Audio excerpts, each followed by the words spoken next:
Bukit Peceron, bukit yang terletak di Kecamatan Bungatan, merupakan salah satu objek wisata religi andalan di Kabupaten Situbondo. Puncak bukit ini diyakini merupakan salah satu petilasan tempat munajat Syekh Maulana Ishaq, ayah dari Sunan Giri. Bahkan sebagian orang meyakini tempat tersebut bukan petilasan, tetapi justru lokasi sang Syekh dimakamkan. Dan jika kita mulai melakukan perjalanan di ruas jalan menuju Bukit Peceron ini, juga tersedia beberapa pedagang yang menyuguhkan dagangan mereka, utamanya penjual bunga tabur yang menyediakan untuk Anda, bagi Anda yang tidak membawa bunga dari rumah, dengan harga yang terjangkau pastinya. Dipersilahkan untuk membeli di tempat yang disediakan. Lokasi Bukit Peceron ini cukup mudah dijangkau. Tempatnya berada di tepi laut dan tebing curam menjulang tinggi. Jika memandangnya lebih mengingatkan pada pemandangan khas pura di Uluwatu, Bali. Sisi utara Bukit Peceron ini memang berbatasan langsung dengan laut. Jika berada di atas bukit, kita bisa leluasa melihat hamparan laut yang membentang indah. Jalan setapak menanjak berliku ini juga dapat diperkirakan hampir 1 km menuju ke bukit teratas, dan puncak Bukit Peceron ini hanya selebar 2 meter. Jalan itu disusun mirip tangga batu hingga ke puncak bukit. Jika pernah ke Bali, mendaki jalan ini mengingatkan perjalanan menuju Pura Luhur Uluwatu di Badung yang terdapat di kawasan Bali dengan ketinggian 70 meter dari permukaan laut. Dan bedanya, jalan setapak menuju Pura Uluwatu tersebut sudah ditata rapi dan bersih, sedangkan jalan setapak berliku ini dibuat di Bukit Peceron ternyata masih sangat bersahaja, dan tangganya pun terbuat dari daratan batu. Hanya beberapa bagian saja yang ditambal dan dirapikan dengan semen. Itu pun sudah banyak yang mengelupas di sisi jalan berliku ini. Sebagian sudah dipasang pagar besi, dan pagar besi ini merupakan pengaman sekaligus yang difungsikan sebagai pegangan tangan pengunjung. Sayangnya pagar itu hanya ada di sisi kanan jika berjalan mendaki, sehingga tidak semua pengunjung bisa memanfaatkannya untuk berpegangan pada pagar besi tersebut.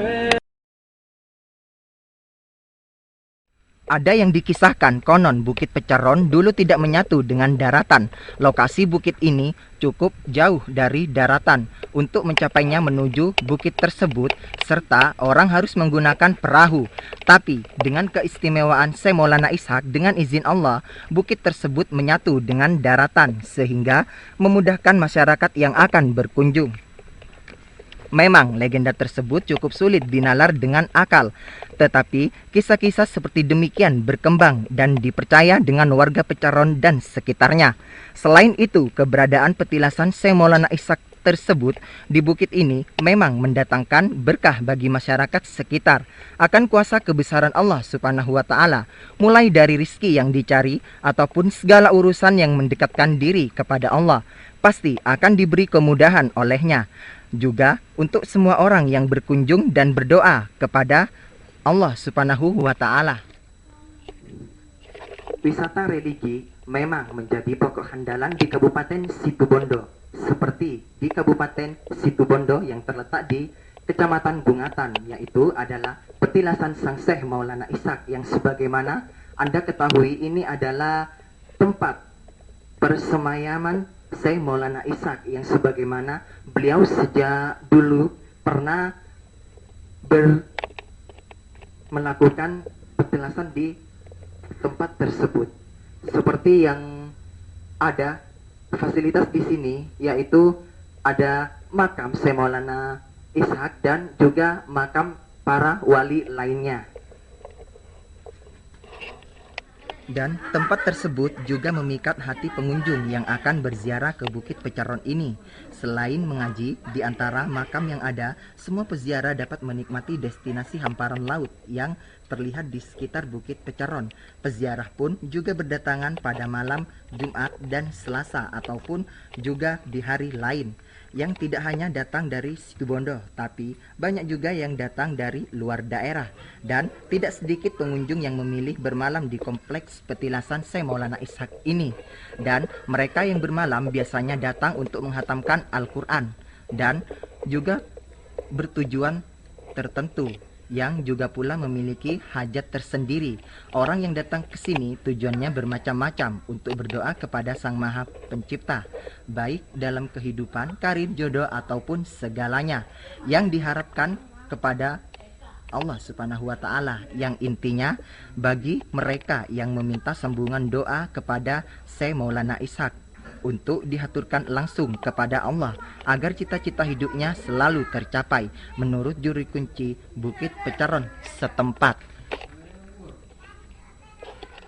Dalam suatu tempat, kamar berlantai keramik tersebut berupa makom Syekh Maulana Ishaq, dan di depan pintu masuk ada dua batu hitam yang cukup mengkilat menonjol di lantai keramik putih.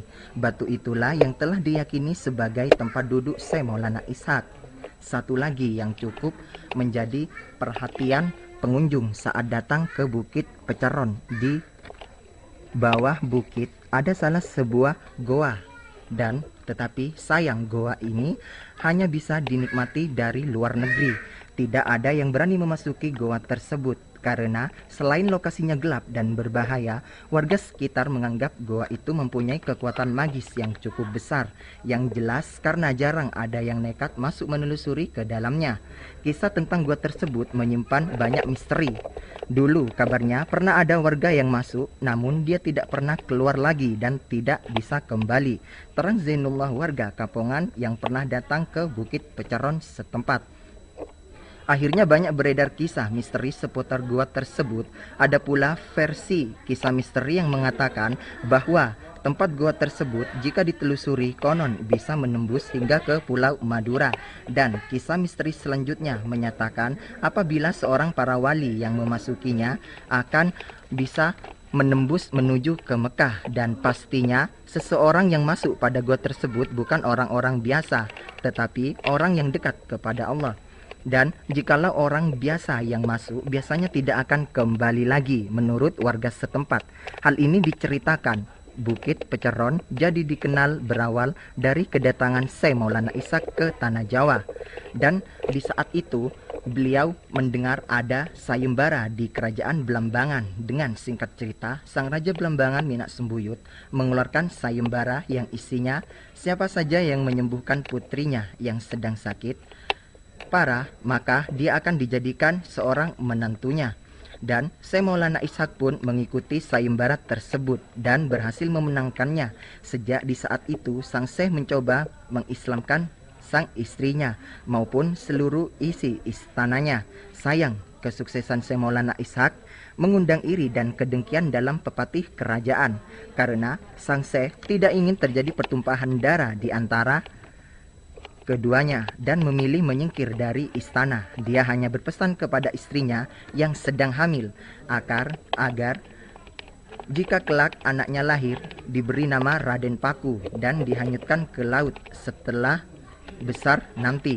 Raden Paku ini menjadi salah satu wali yang menyebarkan Islam di Tanah Jawa, yakni Sunan Giri. Dalam perjalanan Syekh Maulana Ishaq sendiri, setelah menyingkir dari istana, beliau terus memilih berkelana ke arah barat. Selama perjalanan itu, dia terus melakukan sayembara.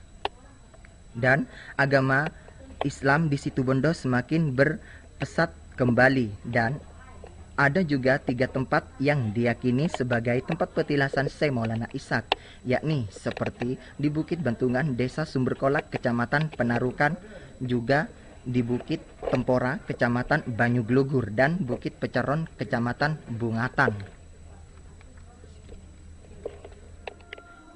Ikuti kisah perjalanan wisata saya selanjutnya di tempat wisata lainnya. Saya, Mahfud dan kawan-kawan, sampai jumpa dan terima kasih atas perhatian Anda.